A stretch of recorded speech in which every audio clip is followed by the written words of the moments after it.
Hey y'all, it's Jon Ray, and today I'm doing a mystical interpretation of Genesis 3, 1 through 13, the temptation of Eve and the fall from the garden.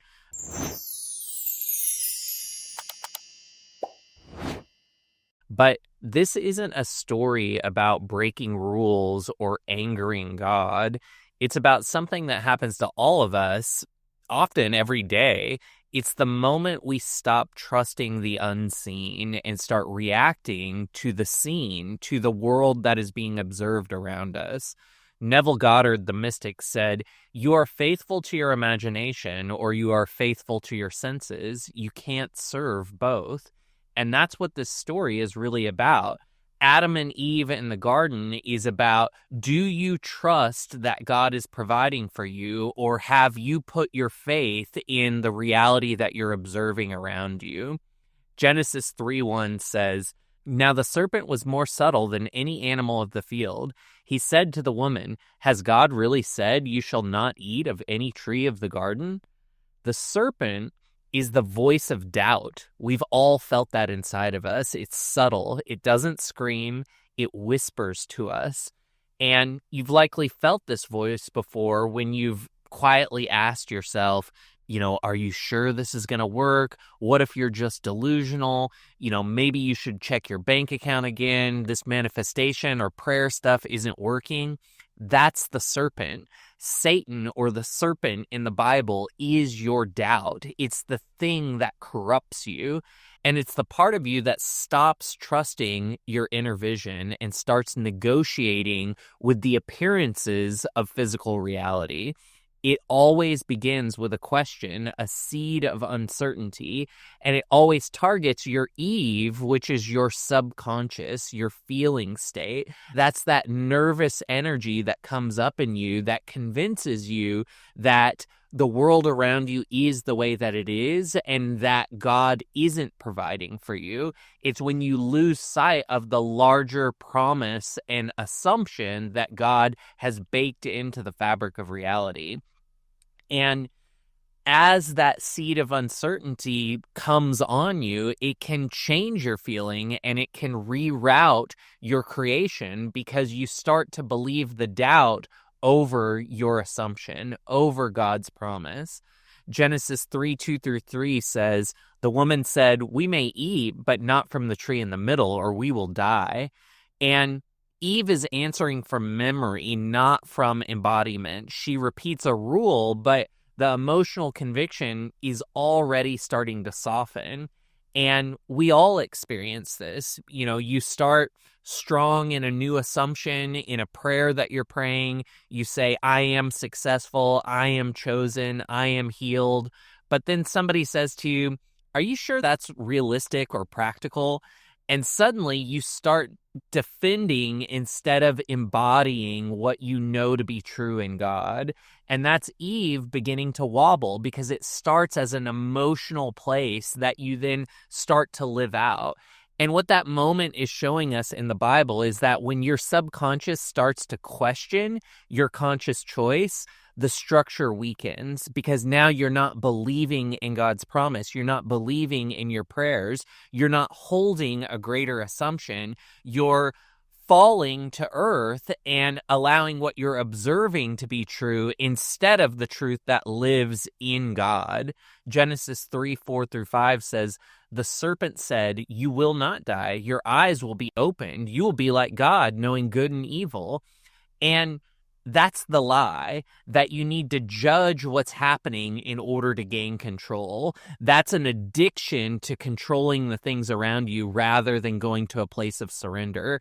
And that's the essence of this temptation that doubt or Satan or the serpent puts inside of us.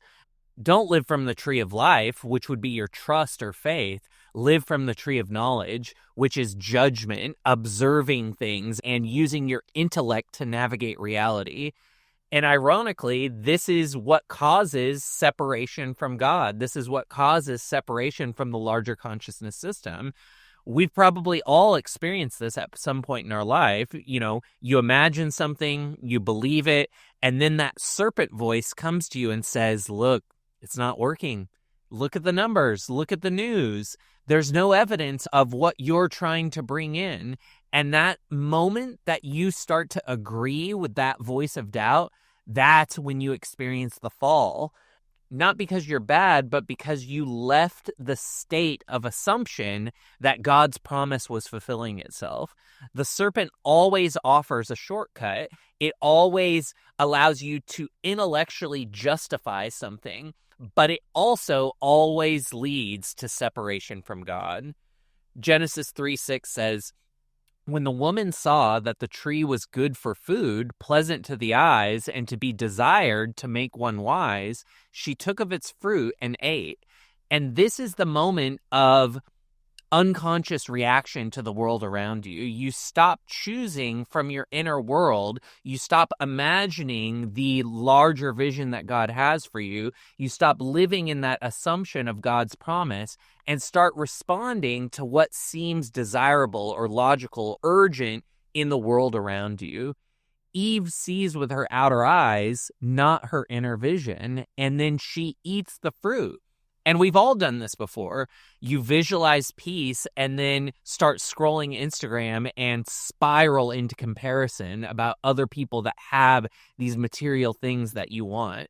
You assume abundance, you pray for God's promise, and you trust that it's coming in, but then you immediately get triggered when you look at your bank dashboard, or you apply for some course or product or healing device that you didn't even really need or want, but you're no longer trusting your assumption, you're no longer trusting God's promise, and so you're seeking solutions externally, and that's eating the fruit. Not because you're evil, but because you stopped trusting your unseen identity, the identity that God holds for you, the territory that God holds for you as the promise. Genesis 3:7 says, then the eyes of both were opened, and they knew that they were naked. And this is the cost of making that type of judgment. You lose the naturalness of your assumption in God's promise. You go from walking in your new state to becoming self-conscious. This is you knowing yourself to be naked. And you start asking questions like, what if I'm not ready? What if they find out I'm faking it? What if I don't deserve this? And this verse is saying the moment you judge what is, you become separate from what you truly are. Not in God's eyes, you're always going to have the potential to connect with God, but this separation happens in your own eyes. You cut yourself off from God, from the larger consciousness system, and from the greater awareness that would otherwise be available to you. Genesis 3:8-10 says, they heard Yahweh God's voice and hid, and God said, where are you? And the man said, I was afraid because I was naked.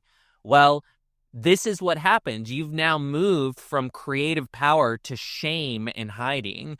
Where are you is not God's confusion, it's your own confusion. It's that feeling when you disconnect from your I am, your knowingness as awareness, your ability to expand your awareness in God, and suddenly everything feels off because you've cut yourself off from that power. You avoid meditation because the shame is too great. You avoid the vision. You start to eat and drink in order to not have to feel your big feelings. You're avoiding yourself, and you say, oh, I was afraid, because fear always enters when your identity is unclear. You have to start your mornings and revisit the identity that you know yourself to be in God, because when you don't, that's when the serpent crawls in and tells you that you're something that you're not. And you create your own separation from God in that moment. That's what eating the fruit is. Genesis 3:11-13 says, who told you that you were naked? The woman gave me fruit. The serpent deceived me. And this is you starting to play the blame game. This is what we do when we're no longer a part of the field, but acting separate from it. This is the separate self acting from the intellect. And once you're out of alignment, the tendency is to project all responsibility outward. They doubted me. The market shift. The president did this. The algorithm changed. It's the team that I don't like. It's because I trusted that coach. But the truth is, you listened to a voice that wasn't your I am awareness, that wasn't the expanded place of God's promise that's available to you. And the only way back to that expanded awareness is to take personal responsibility and ownership over your vibration, over your choices, and over the big feelings that are inside of you that you have to observe and integrate. Those are those 12 tribes, the 12 disciples, the 12 gates. Those are all energies and states of consciousness that you feel through, that you observe without judgment, and you integrate back into yourself so that you can expand into Christed consciousness. Neville Goddard, the mystic, would say things like, all you need to do is return to the assumption, that's God's promise, and feel that it's real again. And we can return to this over and over and over again in prayer. So let's close this video out with a prayer practice. We're going to call this Return from the Fall. And this is a practice for when doubt has crept in and your energy is scattered. So close your eyes, take a deep breath, and picture the garden. It's lush and safe and whole. And ask yourself, where did I leave the state? Where did I leave the state of Eden, the state of connection with God's promise? And what guilt or shame came on? And we just want to honestly assess what that looks and feels like as sensation in our body, and feel through that a little bit, transmute it back into creative potential. And then say to yourself, I return to the tree of life. I trust the vision within me. I release judgment and walk in wholeness. And just remember that the fall is never final. The return is always just one feeling away. We find the discord in our body. We sit with that in silence, in prayer, in meditation, as long as we have to, observing those big feelings that come up.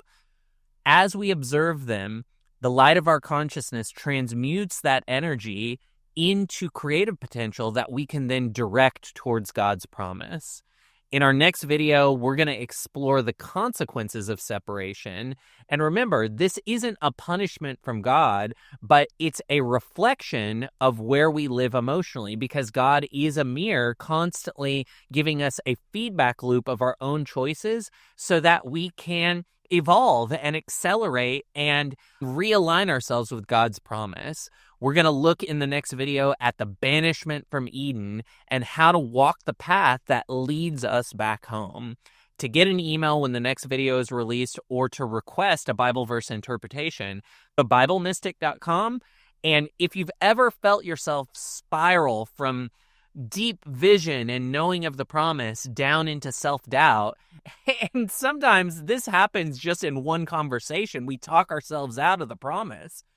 Like, comment, and subscribe. Share in the comments, what's your serpent voice sound like, and how do you quiet it when it whispers in your ear? We'll see you in the next one. Bye, y'all.